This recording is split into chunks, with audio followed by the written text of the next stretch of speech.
berjalan dalam firman-Mu, hatiku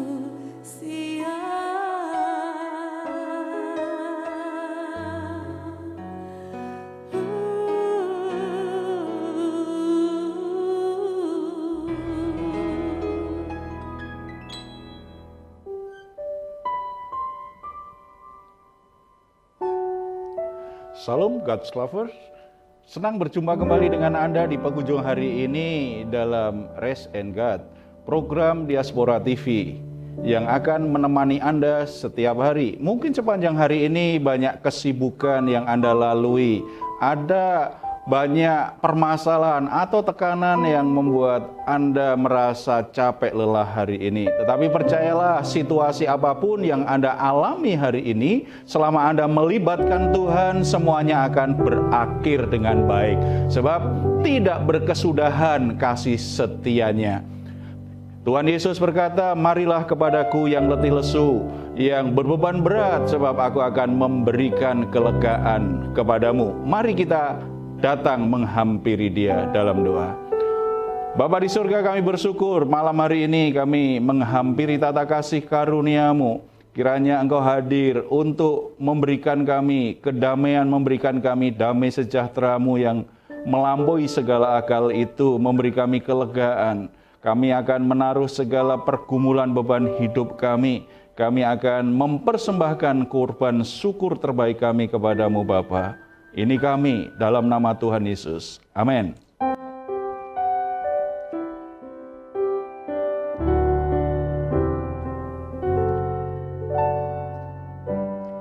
Bapa, Kau mendengar seruan hatiku.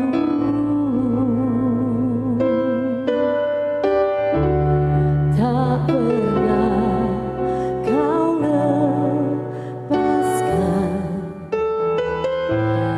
dari kasih-Mu.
kasih Bapa, terima kasih Yesus.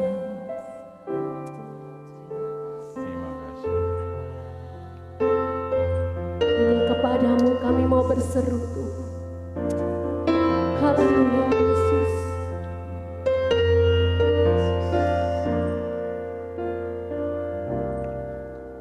Yesus, padamu ku berseru, Kaulah penyelamatku, terpujilah Kau Tuhanku. Ku memuji namamu sepanjang umur hidupku, terpujilah Kau Tuhanku di atas jalannya. Yesus, padamu ku berseru, Kaulah penyelamatku, terpujilah Kau Tuhanku. Ku memuji namamu sepanjang umur hidupku, terpujilah Kau Tuhanku di atas jalannya. Terpujilah Kau Tuhanku di atas segalanya.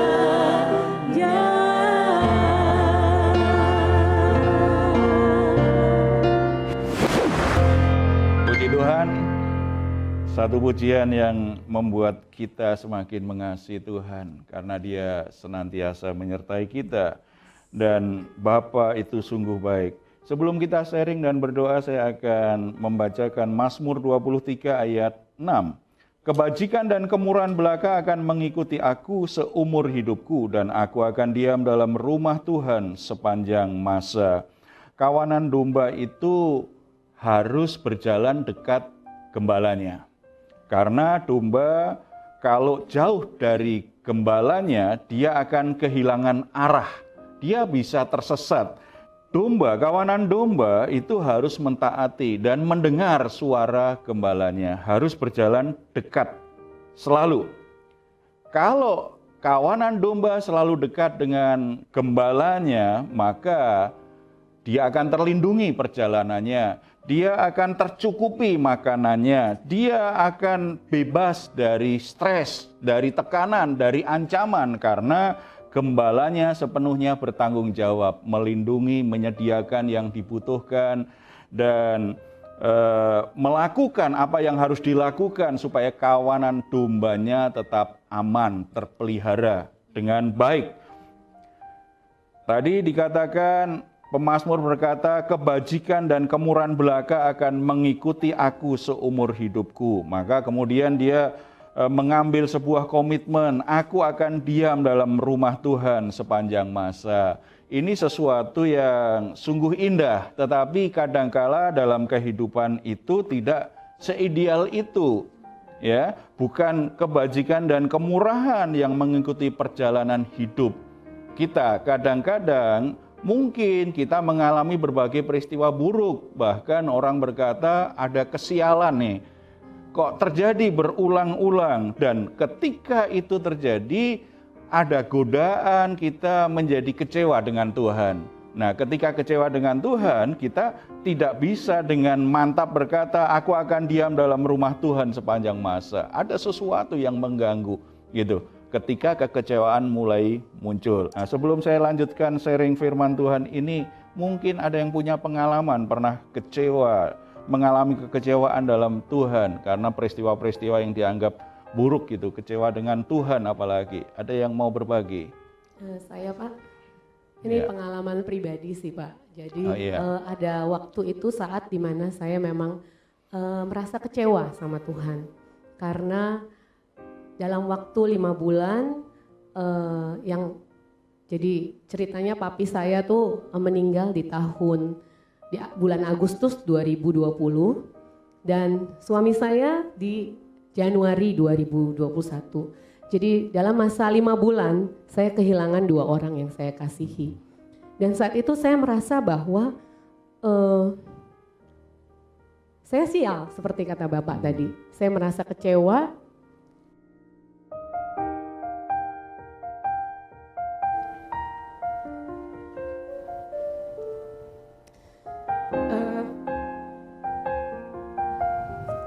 Sehingga saya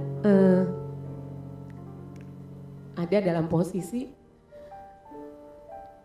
pada saat itu ya Pak, saya katakan kepada Tuhan, dan ini salah, saya tahu ini salah karena pada saat itu saya merasa bahwa saya sial. Saya katakan sama Tuhan, Tuhan sudah cukup di sini saja, saya percaya kepada Tuhan, sudah cukup sampai sini saja saya melayani Tuhan. Tapi puji Tuhan, Tuhan tetap mengasihi saya, tetap mengampuni saya, walaupun pada saat itu saya pasti mendukakan hati Tuhan dengan perkataan saya yang seperti itu, karena saya tahu kebaikan Tuhan, berkat Tuhan itu tidak bisa diukur dengan hal yang seperti itu, Pak. Dan pada saat saya mulai kembali menata hati saya, Tuhan mulai berbicara di dalam kehidupan saya gitu. Karena waktu itu suami saya itu meninggal karena COVID, dan saya percaya bahwa suami saya pasti mendapatkan mujizat Tuhan. Tapi Tuhan, saya sempat bertanya-tanya sama Tuhan, Tuhan kenapa suami saya meninggal dalam keadaan COVID sampai saya tidak bisa menemani dia.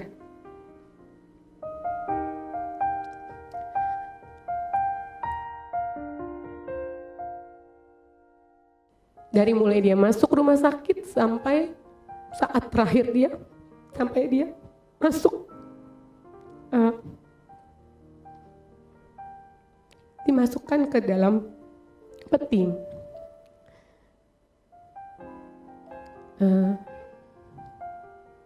Lalu pada saat saya berdoa, saya bilang, Tuhan kenapa? Lalu Tuhan, saya yakin itu suara Roh Kudus ya Pak. Tuhan ingatkan,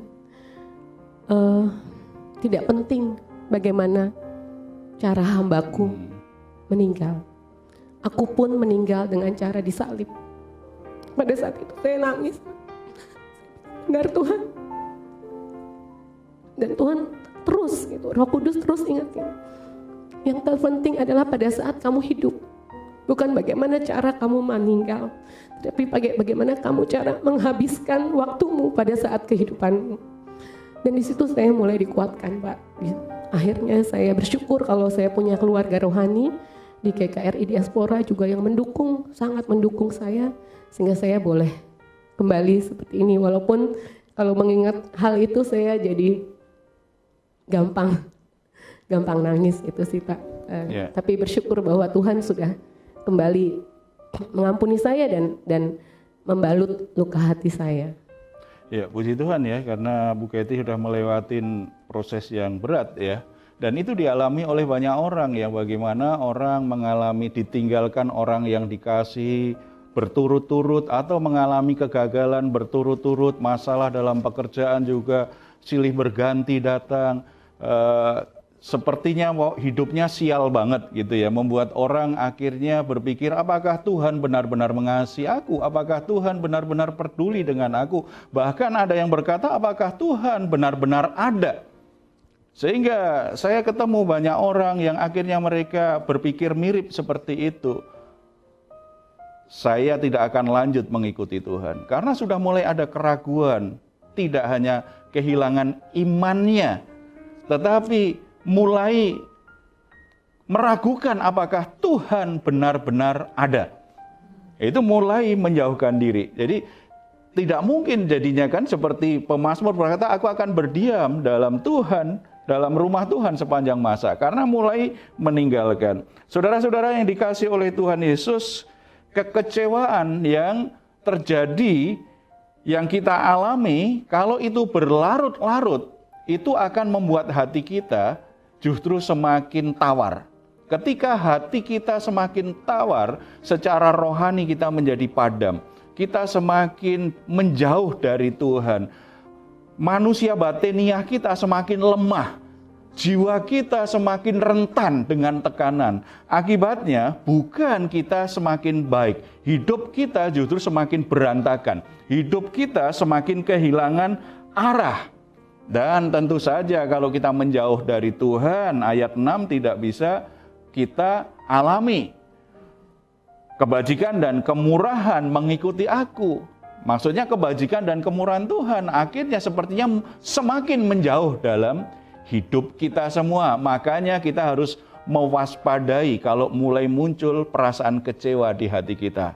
Karena tadi berbagai peristiwa yang menyakitkan, peristiwa yang buruk, atau mungkin kekecewaannya itu dengan gereja, dengan hamba-hamba Tuhan, atau kekecewaan apa sajalah. Ya, kalau begitu mulai ada kekecewaan, kita harus hati-hati, harus waspada supaya itu tidak terus berlarut menguasai hati kita sehingga kita menjadi tawar hati. Kalau tawar hati, udahlah kita tidak ada gairah dalam hidup, termasuk secara rohani menjadi padam. Itu bahaya dalam perjalanan hidup kita selanjutnya.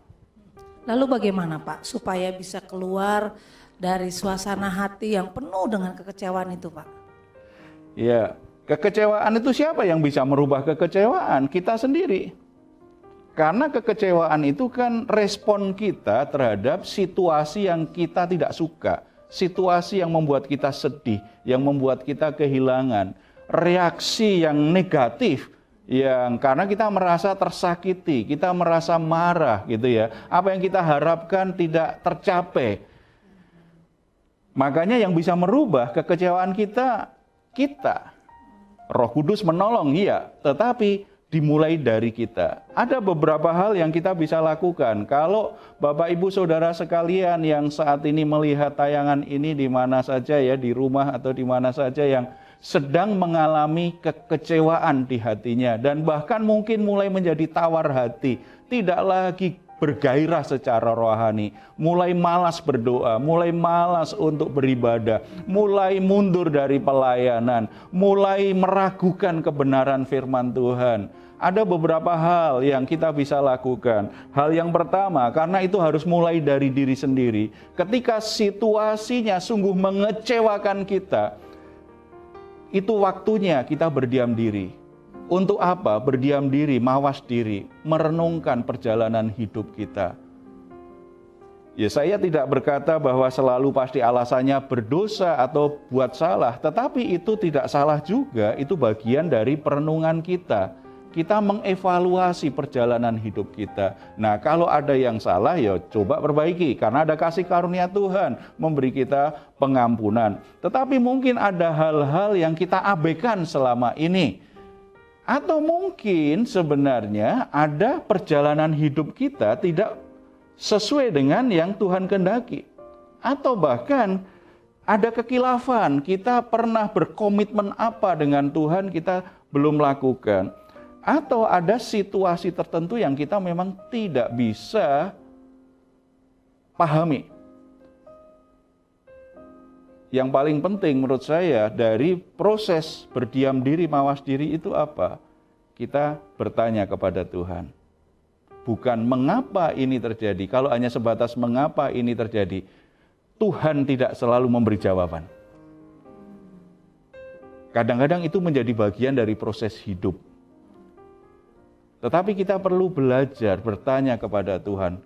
Tuhan, apa yang akan Tuhan kerjakan melalui situasi yang membuat saya begitu kesulitan ini? Situasi yang sangat mengecewakan.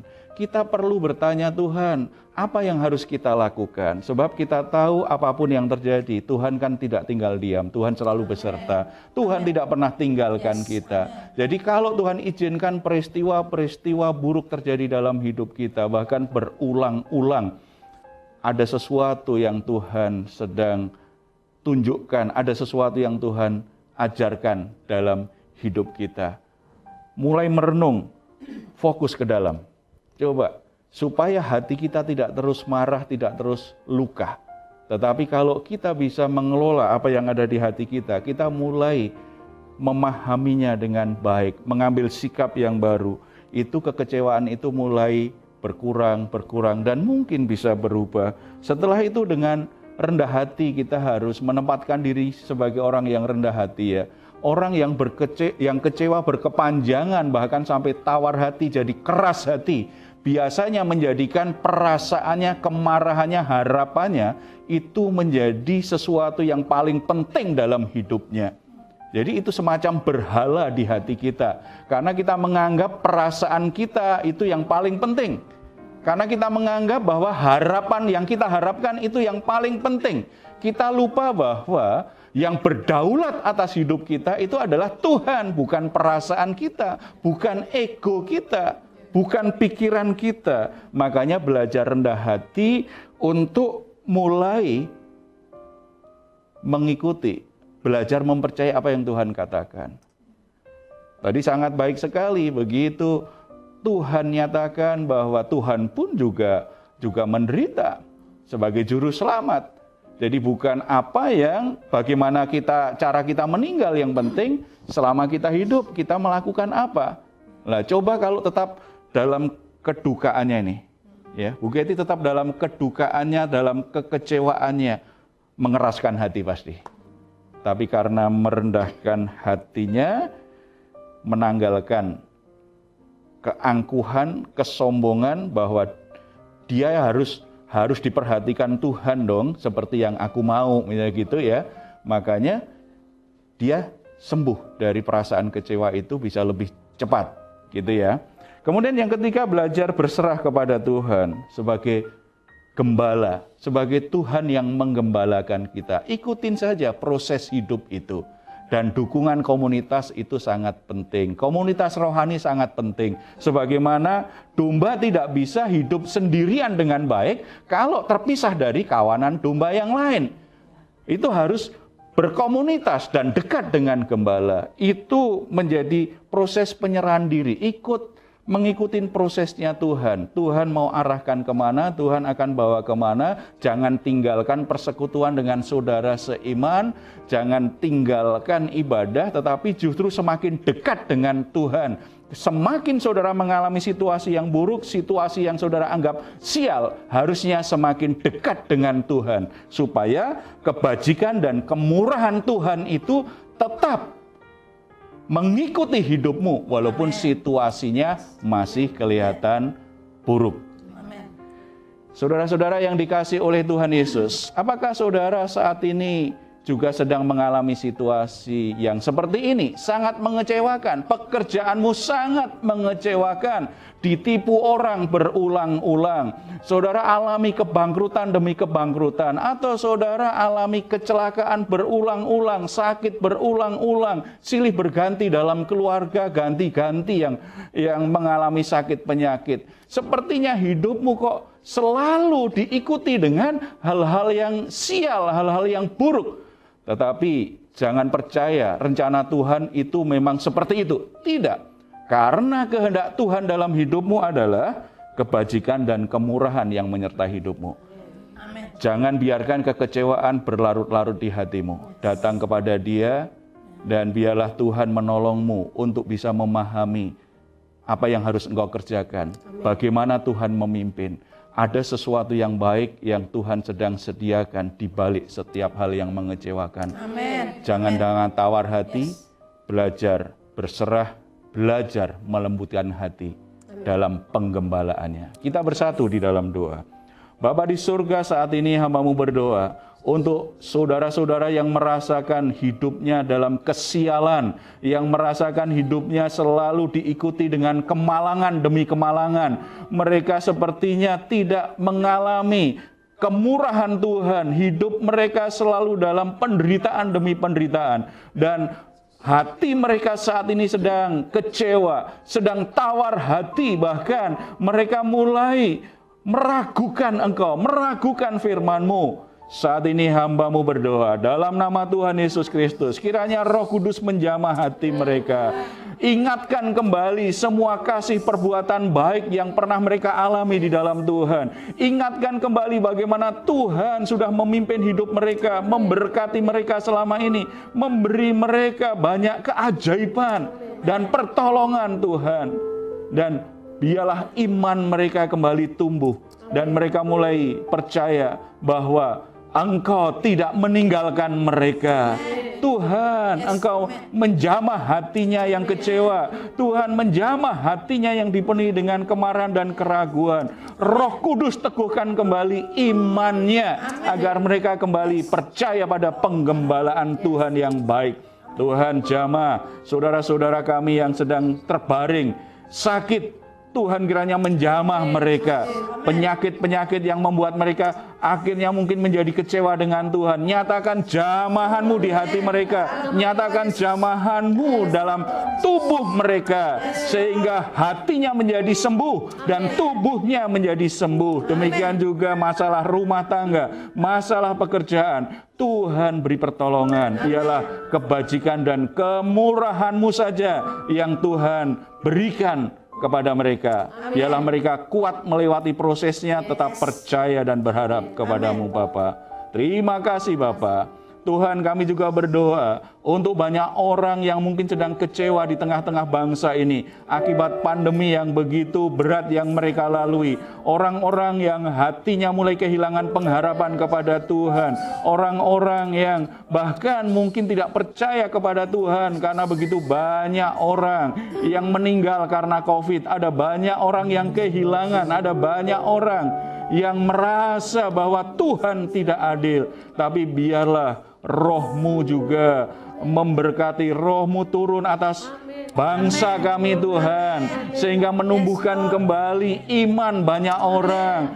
Bangsa ini tetap percaya kepada Tuhan, tetap mengharapkan anugerah Tuhan, sehingga ada kemurahan, ada berkat, ada damai sejahtera, ada berkat Tuhan atas negeri ini. Terpuji nama-Mu dalam nama Tuhan Yesus Kristus.